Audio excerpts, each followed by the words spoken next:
Hey, my lovely people. Hey, how you doing? Wow, nice to see you here. I just saw an ancient architect's video on this Vettuvan Kovil temple. This is the truest pyramid I have ever seen. And when I say truest pyramid, I know what the hell I'm talking about. Do you see how thick this book is that I wrote on pyramids? You can get it on Amazon. I've never seen this before. Um, this is unbelievable. And I'm going to tell you why it's unbelievable in a second. I can't believe what I'm looking at here.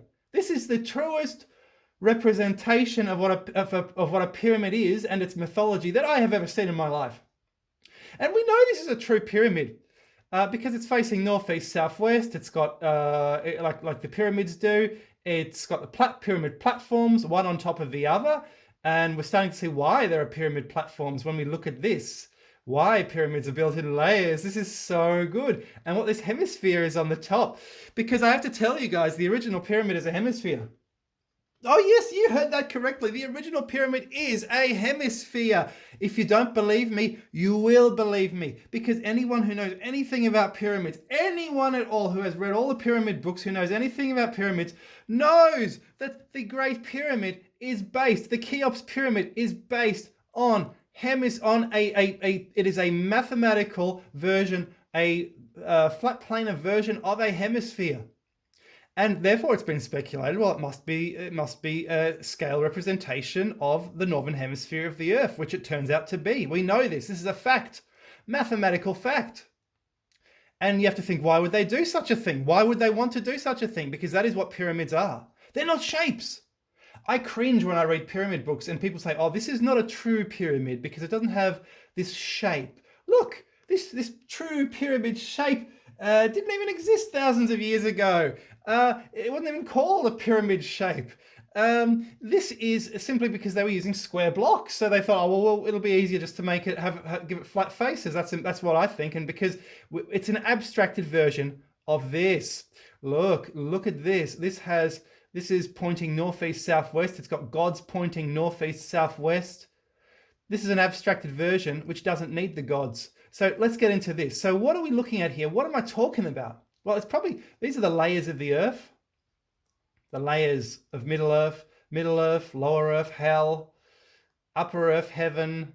This is Mount Meru. And here we have a hemisphere, which is actually probably an abstracted version of a turtle or tortoise, which is the hemisphere, the animal which represents the hemisphere of the Earth, holy animal. And that is being held up by elephants or whatever these creatures are. They seem to be rams or something, which is interesting. That's very interesting. Ram, creator of man. This ram, Knum, shaper of man. The fallen angel. Now, you see this rock that's around here? That's supposed to be there. You notice they didn't take it away? Look, if they carved this out of rock, they could have easily taken this away. You know why they didn't? They wanted it to look like a geode, like a treasure inside the rock. It had to be inside the rock because Loki, when he fell out of heaven and benefited mankind, was placed under the rocks. And to fall out of heaven, you would presumably do it where World Tree is, because directly above World Tree is heaven. So this is Mount Meru, World Tree. Look, there's even a hole there. I reckon there was a stick or something in there to represent World Tree. Lotus, that's the abstracted turtle shell. This might be even why certain mosques look like this, as an omphalos in the center of the world. And it could be on the back of a larger animal, but that is not clear in the picture. This is Hinduism. Hinduism is one of mankind's oldest religions. Around the end of the Dark Ages, there was a catastrophe which engulfed the whole entire planet. And this catastrophe ended Charlemagne's empire. It also seems to have it ended many empires. It may have ended the Slav Empire in the 800s, and there were successor states afterwards. But here, it actually ushered in the end of Buddhism and the rebirth of Hinduism, which was a Stone Age religion. People look at Hinduism, who are not Indians, and they think, well, what the hell is going on? What are they doing? These very primitive style of rituals. And this is Hinduism. So this is amazing. Now this is because it's spherical. This is a hemisphere. This is basically what a pyramid is supposed to be. All the other pyramids are abstracted versions of this. And you're going to say, Charlie, Why does a pyramid have to be a hemisphere? Surely you're wrong. Well, almost every pyramid in Asia is a hemisphere. Here you incorporate some hemisphere with something facing northeast, southwest. They're all a type of hemisphere. That is intrinsic, a type of world tree, Earth, and then world tree above. And here, look, there's three layers. So that's Asgard, there's Middle Earth, and there's hell. Three levels of the world incorporated in one. That's what it is. Three dinner plates, three levels. And there's the world tree. And there again, the world tree on top of a mountain. World tree on top of a mountain. In Poland, I suspect this was where the Slav state originated, because it's an omphalos full of these mounds. And the Poles decided to place their capital here in Krakow, even though this wasn't actually where the Poles originally came from. They came from the northwest. So this is very interesting indeed. Another hemisphere.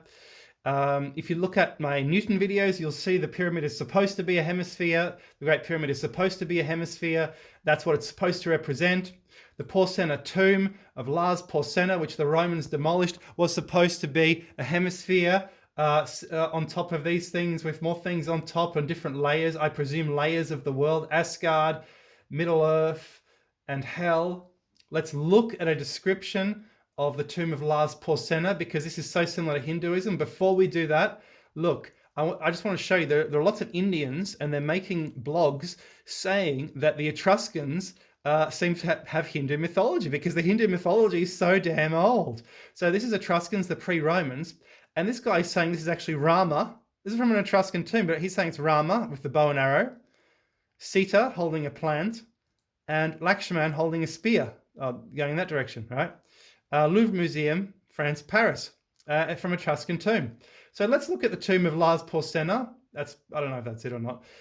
Probably not. But the Romans comprehensively demolished this, allegedly built 500 BC at Clusium. So this would have been an ophthalmos, a center. It would probably have been a center actually of the Etruscan world. And let's actually check that now. Let's not check that now. Let's check that later. First, I'll read the description. So Porcena was buried below the city of Clusium, in a place where he had built a square monument of dressed stones. Each side was 300 feet in length and 50 in height, and probably 300 to honor the sacred three, the tree, T-R-E, you see. And beneath the base there was an inexorable labyrinth, into which if anybody had entered without a clue of thread, he could never discover his way out. So now we know labyrinths are beneath pyramids. Same in Egypt. It's a worldwide religion. Above this square building, there stand 5 pyramids, one at each corner and one in the center, 75 feet broad at the base and 150 feet high. These pyramids so taper in shape that upon the top of all of them together, there is supported a brazen globe. So a huge globe, that's the Earth. So they knew the Earth was round in 500 BC, the Etruscans. And upon that, again, a petasus, from which bells are suspended by chains. These make a tinkling sound when blown about by the wind, as was done in bygone times at Dodona. Upon this globe there are 4 more pyramids, each 100 feet in height, and above them a platform on which are 5 more pyramids. So supposedly 200 meters high, supposedly destroyed along with Clusium itself by Roman general Cornelius Sulla. Now, this was long after the destruction of the Etruscan Empire, so I don't know why Sulla needed to do this. He was one of these senators, very wealthy man. You know what? I think he just wanted to sell the building materials, to be honest. That's probably what it was. Someone, Angelo Cortevanosis, proposed it was a light for conducting lightning. Unbelievable, unbelievable. So there you go. This is what pyramids are supposed to be. The Vettuvan temple is it's actually explaining what a pyramid is with the hemisphere, with the sphere, and other pyramids don't explain what they are. You see, that is not self-explanatory. That's the northern hemisphere. This was worked out independently by a guy called Stacchini. It was worked out prior to this in the 1500s by Italians. I've discovered that the Italians seem to have had some kind of they were really into the pyramids in the 1500s, but all their books are in Latin, and they made massive discoveries, and they said this was a hemisphere of the Earth, of the northern hemisphere. It's unbelievable, guys. This is unbelievable. This is the truest representation I've ever seen, where the fallen angel landed. It's a homage to the fallen angel in Egypt. It's a homage to Khnum, the fallen angel, creator of man, with his high technology or whatever it was that created man on the potter's wheel. Unbelievable. Check out my book on the origin of pyramids, 2015. I've since done a lot more work, but that's I haven't changed my opinion. I tell you what, I haven't changed my opinion. Unbelievable.